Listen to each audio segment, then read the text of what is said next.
ઓમ નમો નારાયણ. હું અરુણાબેન પી ગોસ્વામી સુરતથી તમારું સ્વાગત કરું છું અરુસ કિચનમાં. તો આજે આપણે બનાવશું ચણાની દાળ ને બટેટાનું શાક. આપણે દૂધી બટેટા તો બનાવતા જ હોય, પણ આજે આપણે ચણાની દાળ દૂધી દાળનોય બનાવતા હોય. તો આજે આપણે ચણાની દાળ ને બટેટાનું શાક બનાવશું. તો એના માટે આપણે આ ચણાની દાળને એકાદી કલાક માટે પલાળી દીધી હતી. તો 1 વાટકી દાળ આપણે પલાળી દીધી.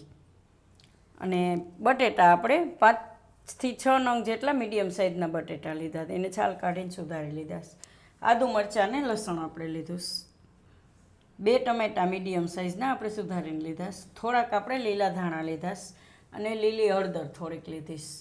તમે સૂકી હળદર નાખી શકો, પણ અત્યારે હળદરની સિઝન છે તો આપણે આ હળદર નાખીશું એમ. અને મસાલામાં આપણે રાઈની જીરું અડધી ચમચી વઘાર માટે, મીઠું જોહે સ્વાદ પ્રમાણે, અને 1 ચમચી જેટલું આપણે લાલ મરચું લીધું. 2 આપણે લાલ મરચાં આખા લીધા. થોડાક લીમડાના પાન અને હિંગ વઘાર માટે. તેલ જોહે અને પાણી જોહે. તો પહેલાં આપણે તેલ ગરમ મૂકી દઈશું. તો આને આપણે કુકરમાં બનાવશું. તો આ કુકર લીધું છે, ગેસ ચાલુ કરશું અને આમાં આપણે તેલ નાખીશું. તો તેલ તમે તમારા હિસાબે નાખી શકો. હું આમાં 1 મોટા ચમચા જેટલું તેલ નાખ્યું અને ગરમ થવા દઉં. તેલ ગરમ થઈ ગયું છે તો એમાં આપણે પહેલાં રાઈ નાખીશું અને જીરું, લીમડો, લાલ મરચાં અને હિંગ.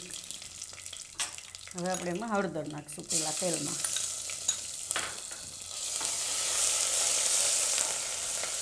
કાચો સ્વાદ ન આવે હળદરનો એમ. હવે આદુ મરચાં ને લસણ.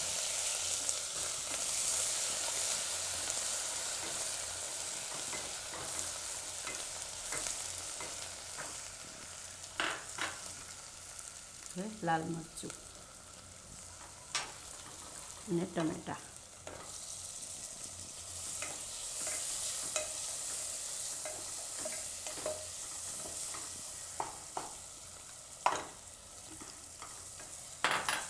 થોડાક લીલા ધાણા, થોડાક ઉપરથી નાખીશું. હવે એમાં આપણે દાળ નાખી દઈશું.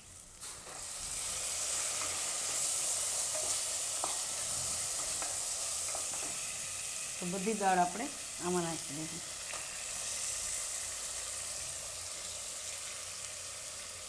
એકદમ પલળી જાય. 1-1.5 કલાક જેવું પલાળીએ ને, 1 કલાક પલાળો તોય સરસ પલળી જાય ચણાની દાળ.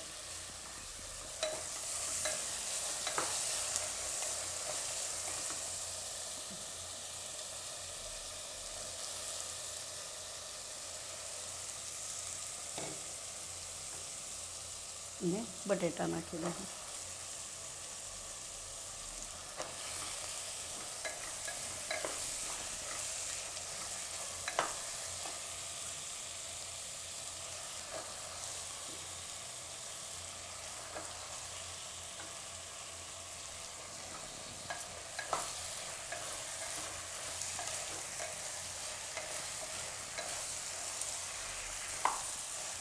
મીઠું નાખી દઈશું સ્વાદ પ્રમાણે.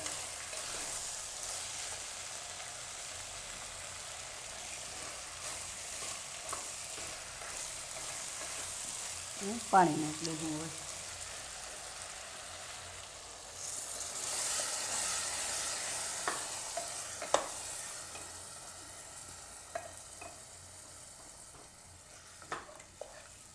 તો આપણે દાળ ને બટેટાની ઉપર થોડુંક પાણી હોય એ રીતનું આપણે પાણી નાખવાનું. ત્યાંને આપણે સહેજ રસબસતું કરશું. અને તમે ભાત હારે ખાઈ શકો અને રોટલી કે પરોઠા કે રોટલો ગમે એની હારે તમે ખાઈ શકો એમ. તો આ રીતનું થોડુંક પાણી નાખવાનું વધારે. આ બધું બુડે એની ઉપર થોડુંક પાણી હોવું જોઈએ એમ, એટલે સહેજ રસબસતું સારું રસાવાળું થાય એમ. થોડાક ધાણા હજી નાખી દે હું.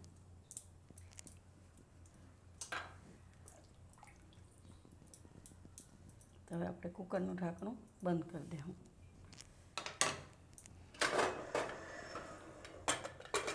આમાં આપણે 3થી 4 વિસલ થવા દઉં. તો કુકર આપણે નીચે ઉતારી લીધું. હવે ખોલીને જોઈ લઈએ. ઠંડુ થઈ ગયું.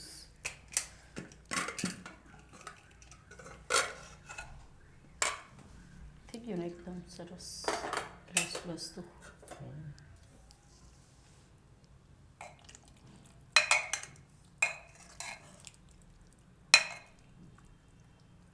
દૂધી દાળનું તો આપણે કરતા જ હોય, પણ આ બટેટા અને દાળ મસ્ત લાગે ટેસ્ટ.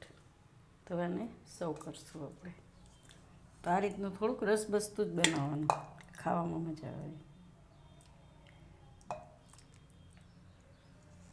અને દાળ પલાળેલી આપણે હોય એટલે એકદમ સરસ પાકી જાય બટેટાની હારે જ.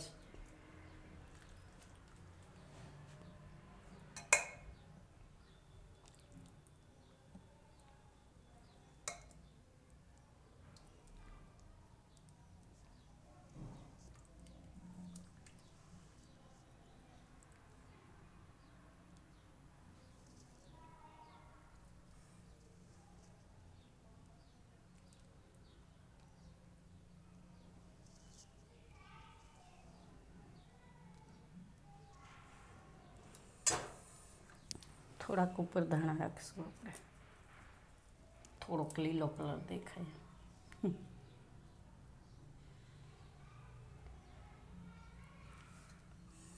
તો તૈયાર છે આપણું બટેટા અને દાળનું શાક.